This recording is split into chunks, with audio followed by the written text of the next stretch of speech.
Olá pessoal, então com esse vídeo a gente encerra o nosso conteúdo da disciplina, né? As máquinas de Turing. Então a gente vai dedicar somente um vídeo a esse conteúdo, apesar do conteúdo ser um pouco mais extenso. Então para a disciplina a gente vai abordar só a parte inicial. Essa parte você vai encontrar aqui no capítulo 8 já, né? Até a seção 8.3. Então a nossa leitura, portanto, seria desse material aí, né? Capítulo 8 até a seção 8.3. Bom, então máquinas de Turing, elas têm uma relação bastante forte com os autômatos, as expressões regulares e as gramáticas. Para falar a verdade, são modelos que conseguem representar linguagens, assim como esses modelos que a gente aprendeu até hoje. A diferença é que esses modelos são modelos com forte viés matemático, né? São representações matemáticas, né? Então, gramáticas com a sua coisa recursiva, né? As expressões regulares com seus elementos de álgebra e os autômatos, né? Com a questão dos grafos, né? Mas a máquina de Turing ela consegue representar essa coisa de linguagens, né?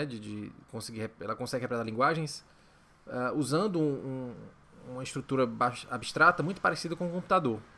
Então a ideia da máquina de Turing é exatamente como se fosse no sentido de um computador, no sentido de que ele consegue realmente realizar computação, né? Então a máquina de Turing é uma espécie de uma memória com elementos e ela tem um controle que vai lendo a memória, substituindo, como se fosse realmente um computador bem básico, né? Então, assim, a gente vai naturalmente falar bem melhor sobre o conceito, mas se eu pudesse definir uma máquina de Turing com uma frase só, eu diria isso aí. A máquina de Turing, normalmente a gente vai usar essa siglazinha MT, representa uma sequência de instruções realizadas mecanicamente em um tempo finito. Tá bom? Então a máquina de Turing ela funcionando é exatamente uma sequência de instruções mesmo, como se fosse realmente um programinha, um computador. Só que você vai ver que ela tem uma forma de comportamento bem peculiar, né? Não é exatamente um programa de computador, mas tem uma forma de comportamento bem peculiar. Bom, vamos já dar um exemplo, né, para tornar isso aqui mais claro. Mas o fato é que qual a razão da gente utilizar máquinas de Turing, já que a gente consegue fazer coisas similares com estruturas matemáticas. Bom, as máquinas de Turing elas têm propriedades mais fáceis de lidar e de provar, porque elas se parecem muito com o comportamento de um computador, né? Bom, elas são tão poderosas quanto qualquer computador. Veja que a máquina de Turing é um modelo abstrato, né? Não é exatamente um computador, não é um computador mesmo, mas ela tem um comportamento parecido com um computador. Então ela tem né, esse poder de representação tão grande quanto um computador. Com a vantagem de que ela teria uma memória infinita, já que ela de fato não é um computador, não é uma máquina, né, não é um equipamento, ela é um modelo, né? Então conceitualmente ela tem uma memória infinita. Bom, então vamos assim, já para dar uma primeira noção do que seria uma máquina de Turing, então deixa eu trazer aqui um exemplo de uma figurinha que representa a máquina de Turing. Então uma coisa interessante com as máquinas de Turing é que você consegue realmente representar usando um desenho, uma figura que realmente se parece com a ideia de um computador. Então a máquina de Turing seria exatamente isso aí. Você consegue ver aqui uma espécie de uma fita, né? Então essa fita ela é dividida em casas, né? Nesses elementos, nesses espaços aqui. Em cada espaço desse você nota que existe uma letra. Na verdade é um símbolo, né? Tá certo? Então tem alguns, além dessas letras, eu tenho alguns símbolos especiais. Um símbolo que representa o início da máquina e símbolos em branco, que normalmente representam também o final da máquina. Bom, em particular, nas nossas máquinas de Turing, dos nossos exercícios e dessa aula, a gente vai assim, para simplificar um pouco, a gente vai considerar o nosso marcador inicial aqui, ao invés de um símbolo especial, a gente vai considerar como sendo um símbolo branco mesmo. Né? Então, símbolo branco no início, símbolo branco no final, quer dizer que a máquina se inicia naquele símbolo do branco do início e depois termina no símbolo branco do final. E entre esses símbolos brancos, né, a gente vai ter exatamente um string. Bom, você lembra que como é que funciona uma gramática, uma expressão ou um autômato? você dá uma string para esses elementos, para essas estruturas, e elas aceitam ou não aquela string. Se aceitarem a string faz parte da linguagem, se não aceitarem, a string não faz parte da linguagem. Então, com autômatos, eu vou ter uma ideia mais ou menos parecida, né? Então, lembra que com autômatos, com a máquina de Turing, lembra que com autômatos, na hora que a string, se eu terminasse a string no estado final, então quer dizer que a string era aceita. Então, com máquina de Turing é a mesma coisa, vai ser algo muito, muito semelhante. A máquina de Turing vai trabalhar em cima dessa string, e se ela terminar no estado que é considerado um estado final, então a string seria aceita, né? Bom, o fato é que uma máquina de Turing trabalha utilizando uma espécie de um cabeçote, que é esse controle aqui. Então esse controle ele vai, você considera que ele vai lendo essas casas aqui da fita e vai atuando sobre essas casas, como se fosse um computador mesmo, lendo a memória e escrevendo em cima da memória, se for o caso. Só que ela tem um comportamento bem peculiar, que é um comportamento de ir para frente ou para trás somente, né? Então, por exemplo, eu tô aqui com esse com o controle lendo aqui esse símbolo A, e aí eu vou definir regras que fazem com que esse controle passe para o próximo elemento, que vai ler, e aí ele vai ler esse símbolo B e assim por diante. E à medida que ele vai lendo esses símbolos, ele vai atuando sobre a fita, eventualmente mudando de estado, alterando a fita. Isso a gente vai ver direitinho no próximo exemplo, e você vai ver que isso é feito através de regras, né? Bom, então essas regras elas definem ações, e a ação de uma máquina de Turing, você vai ver que a máquina de Turing, assim, quando eu defino uma máquina de Turing, eu defino as ações que ela faz. E essas ações elas são baseadas no estado em que está a máquina e no símbolo que ela está lendo. Tá bom? Então, assim como os autômatos, você vai ter essa ideia de estado também. Então, a máquina está sempre num estado. Assim como o autômato também, né? À medida que você vai caminhando no autômato, ele está no estado, ele pode estar num estado ou em outro estado. Então, com a máquina de Turing, a mesma coisa.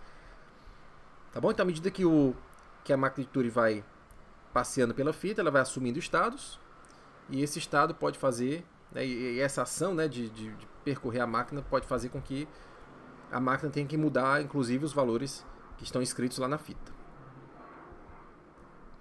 Tá bom? Então, quando a máquina chega no estado final, a gente diz que a máquina de Turing aceita esse símbolo, a string de entrada, né?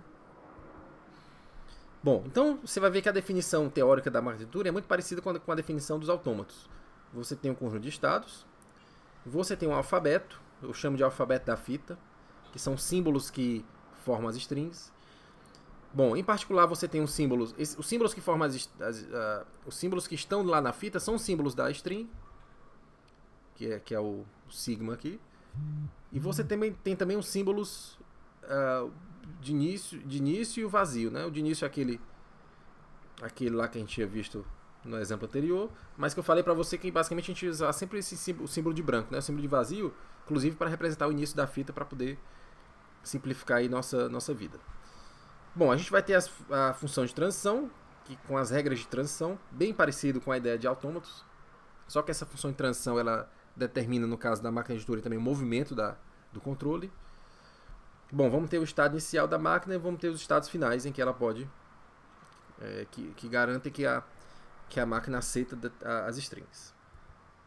Então vamos a um exemplo prático aqui, né? Então nessa string aqui, nessa máquina de Turing, aqui eu tenho símbolos de branco antes, tenho símbolos de branco depois, a máquina é considerada infinita, né? Essa memória dela. E aí a string que eu estou considerando essa string aqui, 00. Bom, o controle ele está inicialmente lendo o primeiro símbolo da máquina. E como eu disse para você, a máquina está sempre em um estado. Então o estado, no caso, o estado inicial dessa máquina é o estado Q1. Ou seja, nesse momento a máquina está no estado Q1, lendo o primeiro símbolo da fita, que é o símbolo 0. Bom, aí eu vou procurar nas minhas regras de transição o que é que a máquina faz dado aquele estado e dado aquele símbolo que ele está lendo. Então, se a máquina estiver no estado Q1 lendo o símbolo 0, existe alguma regra que mande ela fazer alguma coisa? Então, nesse caso aqui, existe.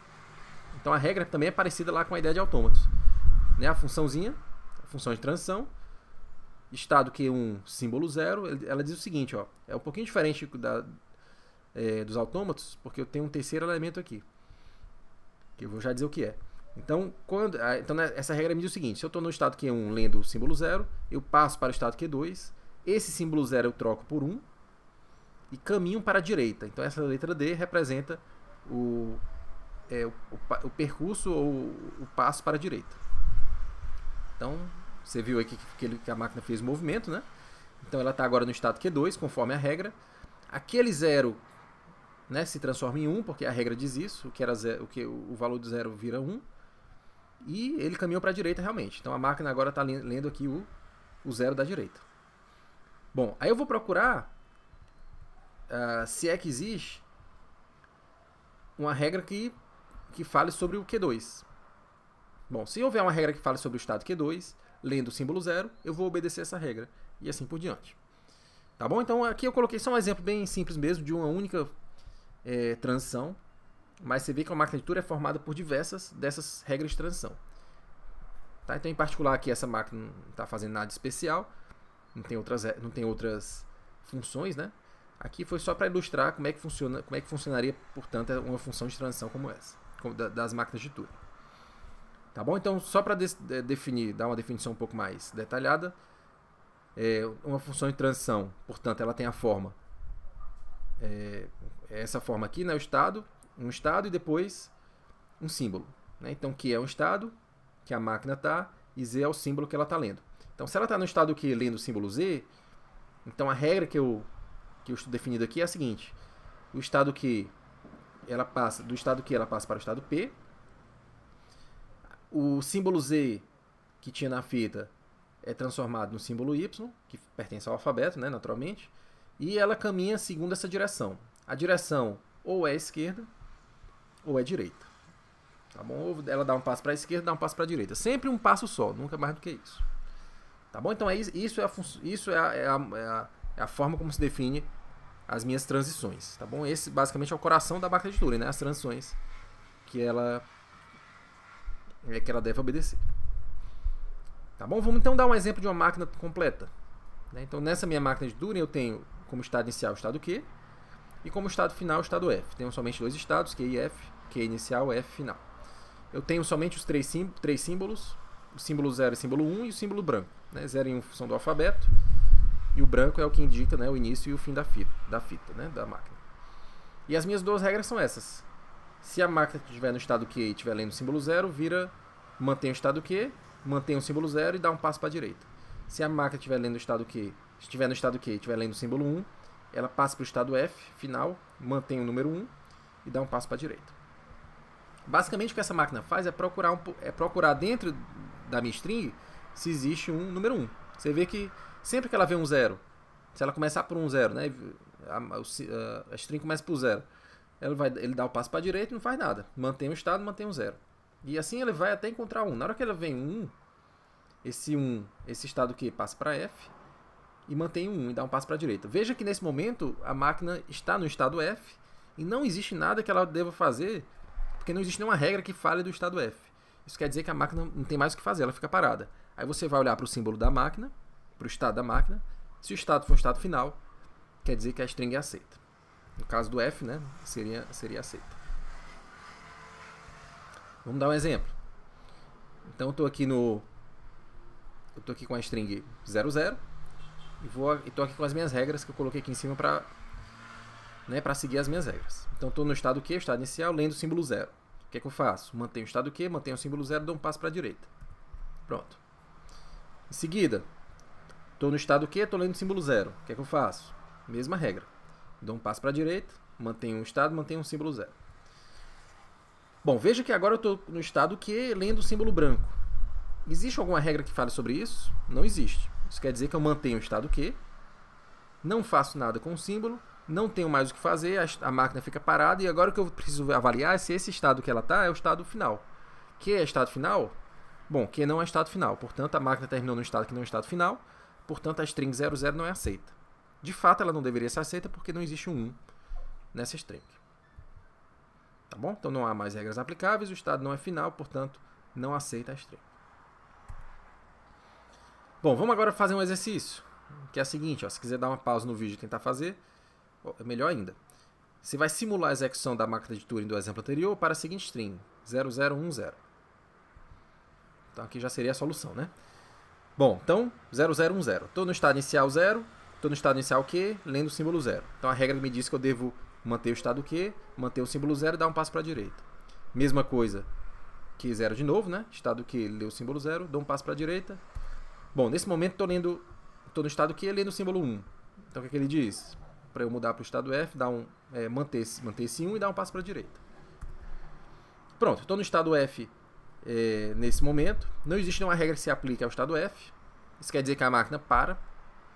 E na hora que ela para, eu avalio se o estado em que ela está é o estado final. Se for o estado final, a máquina aceita a string, e é o caso, né? Então, nesse caso, ela vai aceitar a string.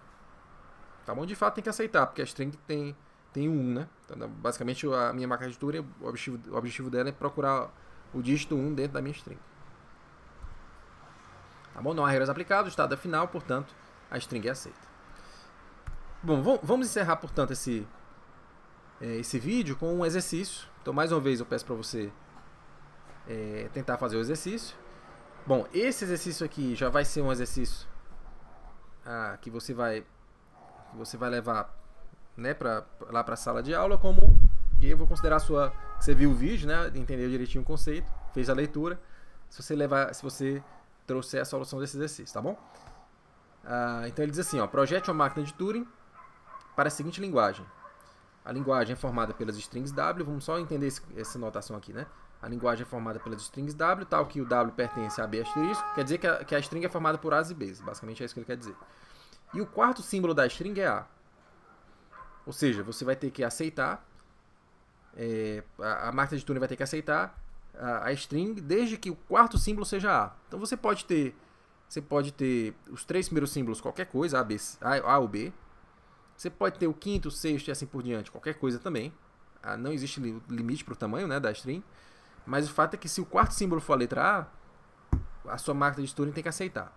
Se não for a letra A, for a letra B, ou de repente a string não tem quatro elementos, né, não tem os 4 elementos, então a máquina de Turing não deve aceitar aquela string. Tá bom? Então eu vou deixar você pensar nesse exercício, leva lá para a sala de aula, e aí na próxima aula presencial a gente corrige, resolve esse exercício aqui, tá bom? Então até a próxima aula.